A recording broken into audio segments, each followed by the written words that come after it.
Hello, I'm Natasha Stewart, the Director for the Center of Counseling and Behavioral Health at the Potter's House. And I am here with my wonderful staff to talk about checkup from the neck up.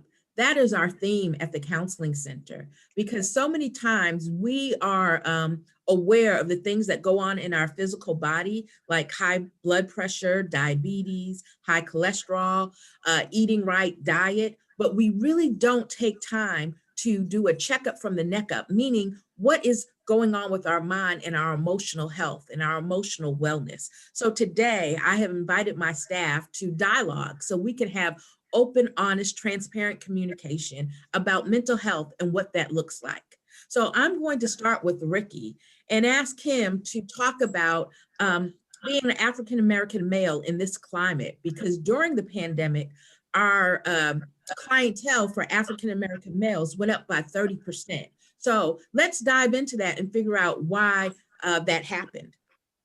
All right, thanks, Natasha.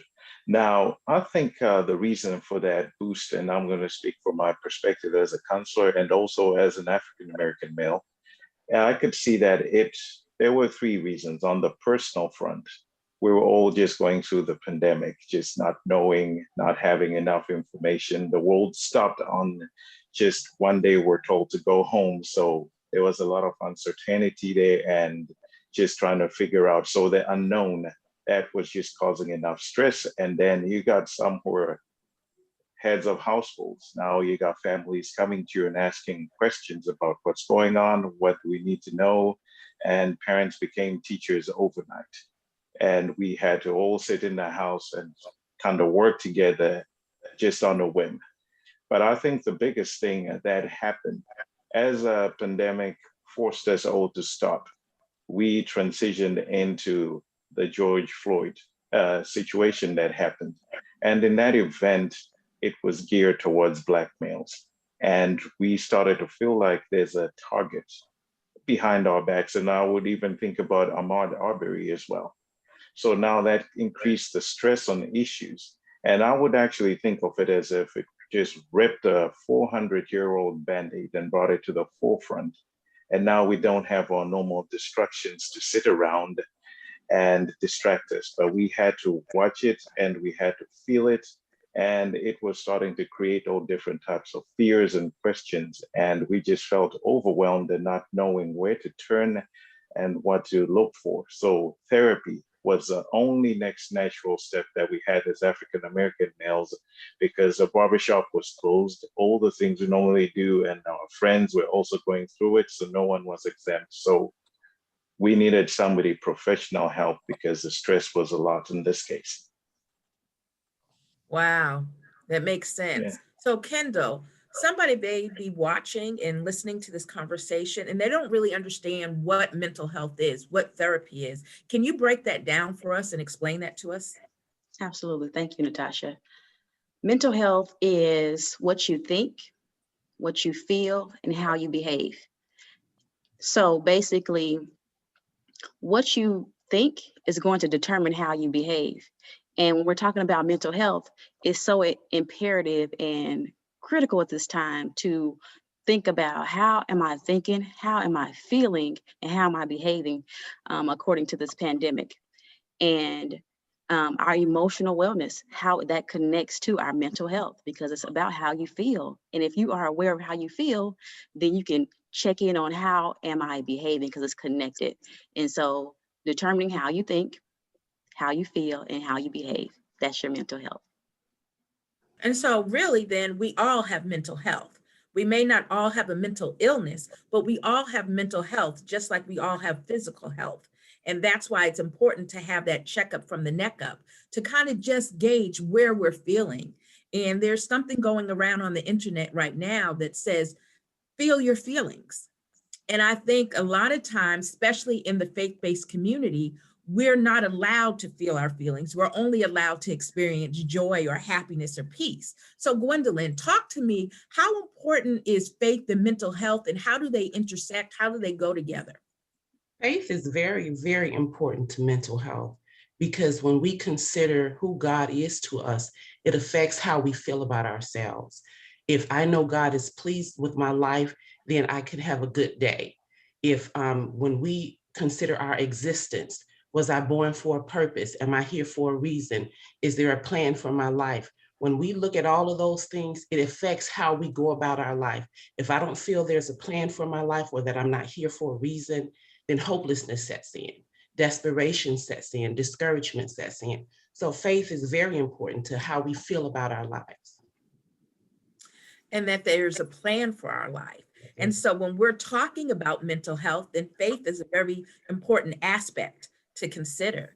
So another thing I want to talk about is singles during the pandemic. That for me was a very challenging time. And I had a heart for singles because all of a sudden we're designed and we're built for interaction and companionship. But if you were single, how did that affect you? So Gabrielle, talk to me about being single during the pandemic. Yeah, so for me, I am one that likes to get out, like you said, Natasha. I like to have my days where I can stay in the house. And then if I want to go out, my friends hit me up. Hey, Gabrielle, let's go here. Let's go there. I want to be able to have that choice to go out. So for singles, that choice was taken away from us. And it's very hard to be in your own space, staring at four walls 24/7, not knowing where to go, not knowing what to do, maybe not knowing who to call. So to be locked up, to be in isolation, that's when sadness can set in. That's when feelings of depression can set in. That's when anxiety might set in. And so those are just some of the things that singles may have been dealing with during that time last year in the pandemic. And so that's why it's vitally important. You're saying not knowing who to call or where to go. And one of the things that the counseling center did during the pandemic is we had to make a transition and we became a virtual platform. We started doing telehealth. So we were actively aware that people could not come to us any longer. So we started going to you virtually. And so I think that's one of the things that the counseling center did during the pandemic is that we started providing telehealth services because, as Gabrielle said, looking at four walls, being by yourself, feeling isolated, feelings of depression, we wanted to have an outlet for people. And so not only singles, but kids. So LaWanda Whitehorn, talk to me about being a single mother during the pandemic and raising a child, and all of a sudden schools are shutting down, their social activities are drying up. How did that affect you and your son? Being a single mom during the pandemic, it was huge. I mean, it was a big, major shift. No school, no break, no nothing. I think the biggest thing of that was just trying to stay grounded and do things like have routine, come up with ways that we could connect, but also pulling back to give each other space and time in order to, just kind of regroup. As much as, we love each other, we can get on each other's nerves.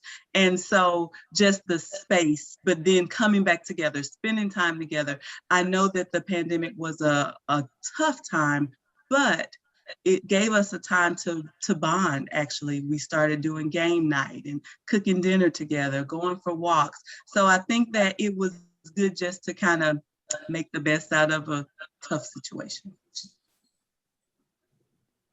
And so Draper, talk to me. I'm hearing during this pandemic, but now we're kind of coming out of the pandemic. We have the vaccine, we have different other measures in place. So talk to me about people coming out of the pandemic. What has changed? What can we do to normalize our routines again and maybe go back into the world that we were shut off from for about a year or so? I think the best thing is to use wisdom whenever you decide to go out. If you're going to the store, if you're going to a restaurant, if you're around other people, make sure that you wear your mask and use your hand sanitizer, and just use wisdom whenever you're going somewhere, because some people may not have been vaccinated. Even if you are vaccinated, they've changed the rules recently with the CDC saying that there's no mask requirements if you're fully vaccinated within 2 weeks. So that means that a lot of people are out there, but there's no way for you to know who's vaccinated, who's safe, who's not safe. So the best thing is make sure that you stay distant, keep the 6 feet, wash your hands, and try not to just do a lot of things out there in the public, even though we are opening back up. So how do you think, Draper, that's affecting our mental health and our emotional stability with another change?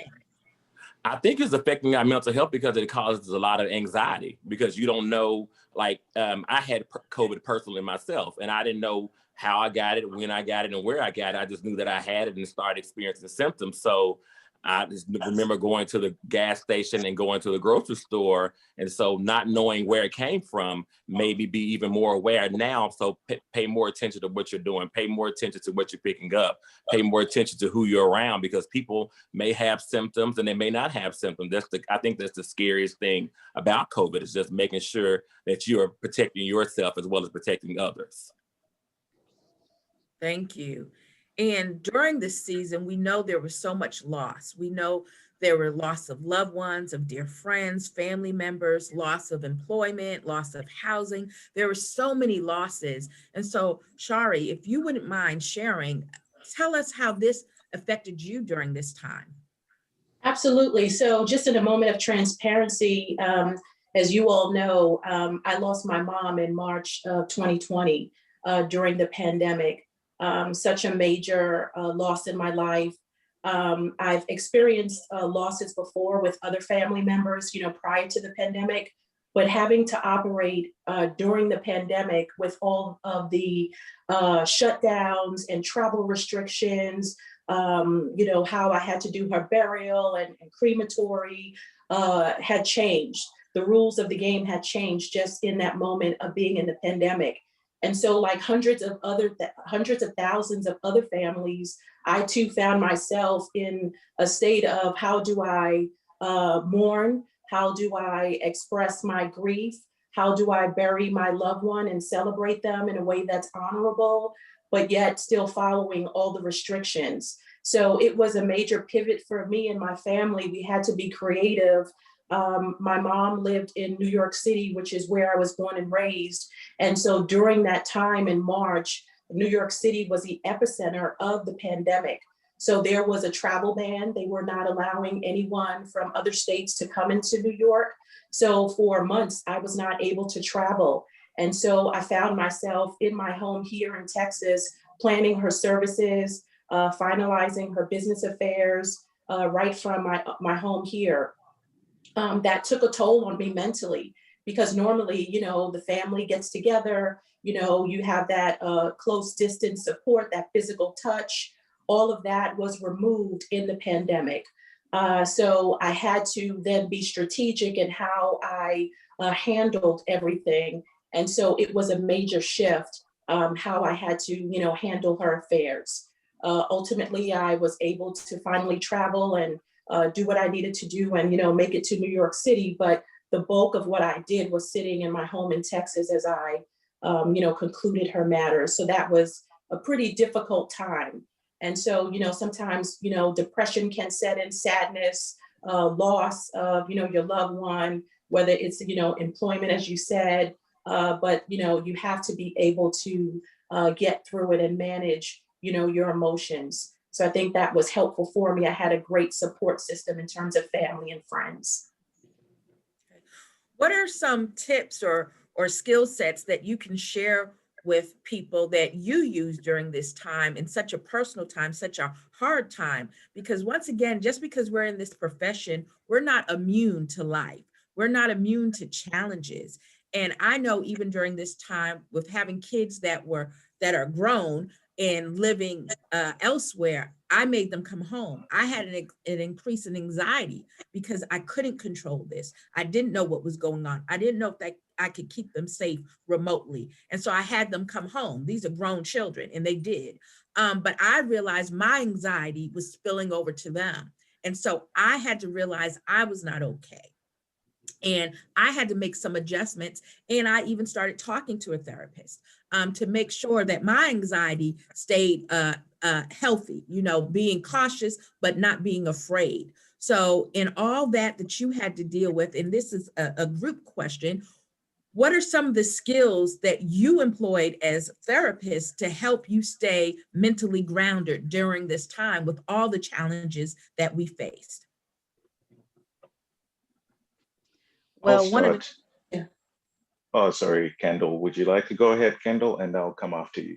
sure. One of the things that was mentioned was that routine, LaWanda said. And so I created a schedule for me and my son so that we can, have a routine.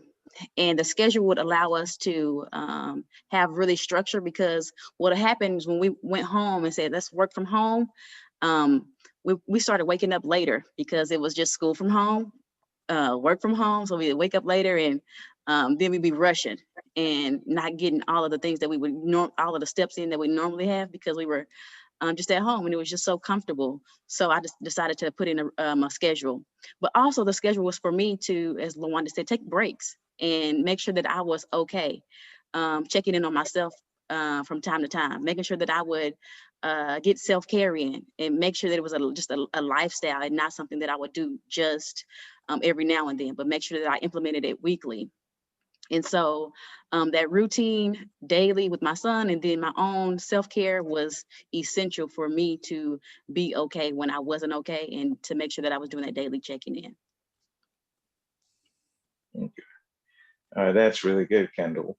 And, and what I like is initially I employed, actually, first let me say, I looked at this as a grieving process, the whole pandemic, because the first step, it was exciting. I got home, and nobody had to go nowhere. Everything, you just have to roll over to your computer and do your sessions online and roll back in bed if you wanted to in your breaks. But then as I started, I was running, jogging, doing all those nice things around. But then after a while, I started to realize the excitement was fading off. All the things that I was doing initially that were keeping me excited, they started not to work as good. So I started to realize that, okay, I'm actually feeling a little bit depressed, and I'm starting to grieve my independence, grieve what I had. So as a result, I started looking deeper and finding out the real ways. What really can I do? The first thing was I needed to really check the impact of how did this pandemic affect me? What did it really change, and how am I processing it internally? And then second, when I started getting those answers clear, I was like, I need that extra hand of help. So I started reaching out to my therapist, and I started working with her as I was working through this period, because as a therapist, I was also helping other people. So I needed that extra hand, because as we said, intake increased during this period. So I reached out and added more people. And then the last part, like, I had to reframe, which is change how I look at things, to understand that, hey, we could be in this for the long haul. This could be the new normal. And if that is the new normal, how will that look like for me? So that's the part that I had to also adjust how I look at it and how I can try to make life and create a reality in it. So it was also the external things and the internal reframing and reshaping that I had to do as well. Excellent, Ricky. Thank you for sharing that. And so, LaWanda, as somebody who had a child during this time, how were you explaining this to him, and how did you check in on his mental health? The biggest thing for me in explaining it to him was, when this first started, of course, no one had a lot of information. So we would watch the news together. We would go, Googling and CDC website. And, I'm not a big science guru, but, as much as I could, I would try to explain on a level that he could understand. He was 12 at the time. Another thing that I did was just check-ins. How are you? How are you feeling about this? How are you feeling about not being able to go to school? Just trying to get a feel for how he was doing, and keeping the lines of communication open. At one point, he even said to me, "Mom, I'm scared," and I was scared too. And of course, I'm like, you know what? God is in control, and just getting that spiritual grounding and our faith in God to realize that we are powerless in this situation. But truth be told, we've been powerless anyway. So just really honing in on our belief system and focusing on God. So faith is a strategy and a coping skill. Is your faith in God. And because we are people of faith, it doesn't negate that we have mental health and that we can have Jesus and a therapist. And one of the things I've learned during this conversation is that many of us also have therapists. Even though we are counselors, we have a counselor. And I think that's healthy. And I think that takes the stigma off of seeking help. I love how Ricky puts it, that extra hand of support during challenging times. And so what might be some signs or symptoms that people are experiencing that may suggest they need that extra layer of support? I would say if your sleeping habits have changed, if you're eating more or eating less, just your physical activity, if you're unable to get out of bed, you find yourself in a more depressive, sad state. Usually those are key signals that something is not right, especially if it's on a consistent basis. I know we were socially isolated, but if you intentionally kept yourself away from loved ones, whether you chose not to call them or connect with them over Zoom, you began to, separate yourself. Those are usually key signs. Also, just being anxious, overly anxious. Certainly, we lived in times where, anxiety was at an all-time high. But if you find that your emotions are heightened and you're unable to control them in a healthy way like you normally would, that's also a key sign. So those can be key indicators that something may not be right, that you're not your best self, and that you may need to seek counseling, as Ricky said, to get that extra hand of support. Most definitely. So Gwendolyn, tell people, how can they reach out to the Center for Counseling and Behavioral Health? If you want to see one of these counselors as a counselor or as a life coach, you can call area code 214-333-6483, or you can email us at counselinginformation@tdjakes.org. That's counseling information, one word, at tdjakes.org. Great. And we are available Monday through Friday, 9 a.m. to 9 p.m. And you could connect with one of these people. And what I love, once again, another change that we made during the pandemic is because we realized that this was not just impacting Dallas-Fort Worth, but this was impacting the world. We became certified life coaches. So outside the state of Texas, you can still receive services as coaching. So if you're not in the state of Texas and you desire to connect with us, we can offer you a coaching platform. So that was another way that we expanded our reach and our network so that we could be a support. But the other thing that we needed to do was make sure while we're taking care of others, that we take care of ourselves. So as we wrap up, I'm going to ask each counselor just to share one tip that you used during this pandemic or before this pandemic, or as we're coming out this pandemic. What do you do for self-care or some skill set that you gain that you can share with others that might help them? Because I truly believe iron sharpens iron. So I'm going to start with Kendall. Give us one skill set or tool or resource that we can use. One of the things that I did was get physical, being active. The gyms were closed, so I started running outdoors, and it was easier to, I really enjoyed it. And once my endorphins were moving and I was getting active, it made me more happy. I was getting more vitamin D outside. And so that was very helpful for me. Great. So exercise is key, and taking care of our mental health, they're connected. So LaWanda, what did you do? What can you share with us?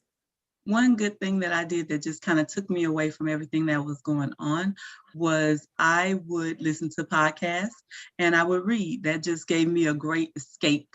So I say, do something that to take your mind off everything going on. So having hobbies, once again, is good for your mental health. And so a lot of stuff that we do that's good for our mental health is not necessarily clinical or medication, but exercise. So far, we heard having hobbies, things that can take your mind off your current situation, and also educational value. Shari, what did you do? What can you share with us? One of the things that I found therapeutic for me is that I started cleaning. I started with each closet, and I started purging, because one of the things I realized in this pandemic, I had so much stuff that I didn't even need. So that's what the pandemic made me realize, like, you have all these things that you're not even using.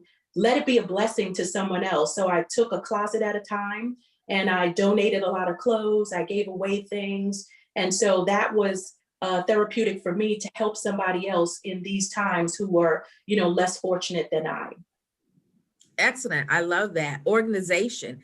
Sometimes we discount how our environment affects us. And if we have a cluttered environment or just a lot of stuff hanging around, that affects our mental health. So organizing and cleaning. Excellent. Thank you. Gabrielle.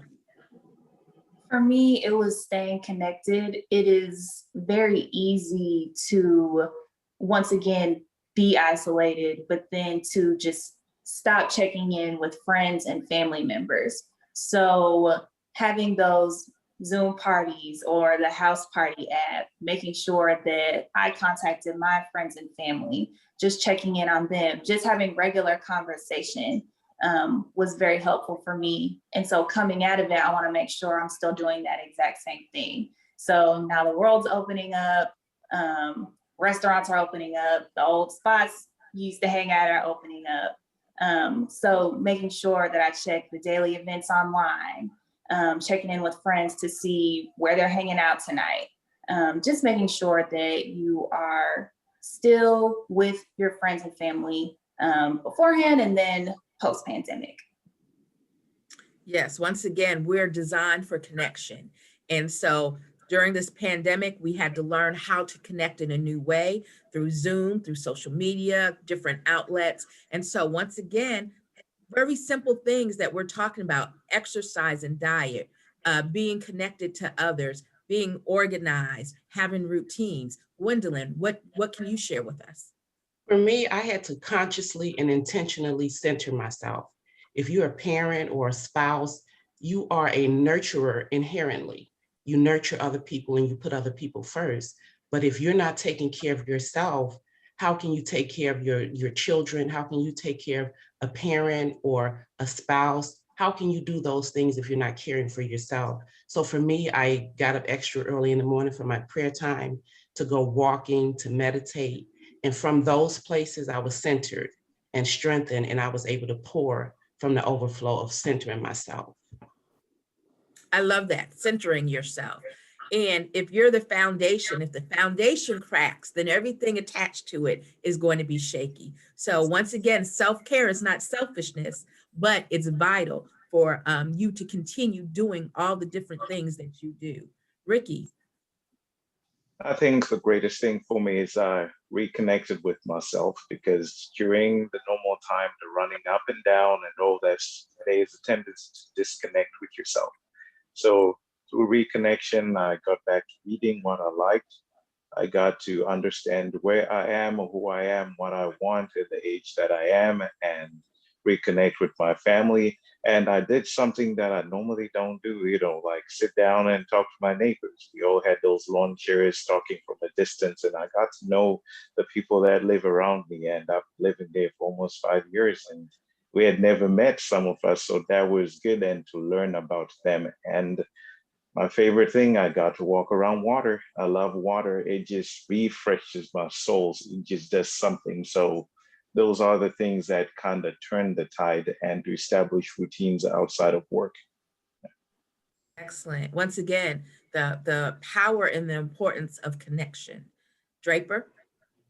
I started doing something that I used to do a lot when I was younger, and that's journaling. I started journaling about how I felt about things, what was going on in my life, and trying to help me process things personally, because I had the tendency to talk to people about what was going on with me, like my dad and my aunt, but I had to take the chance to talk to myself and figure out what's going on with you and what my goals were and what I need to focus on, so that when I came out of the pandemic, I would be better. So journaling and, just spending more time with God.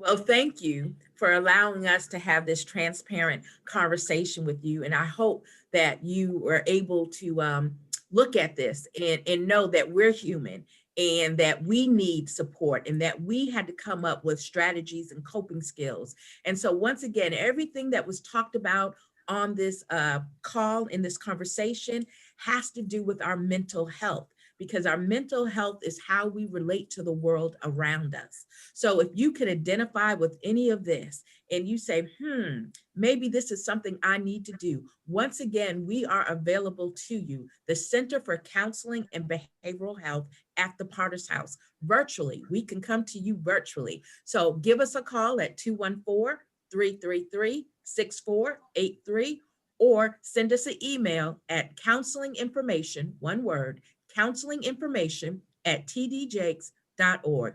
Thank you so much for joining us.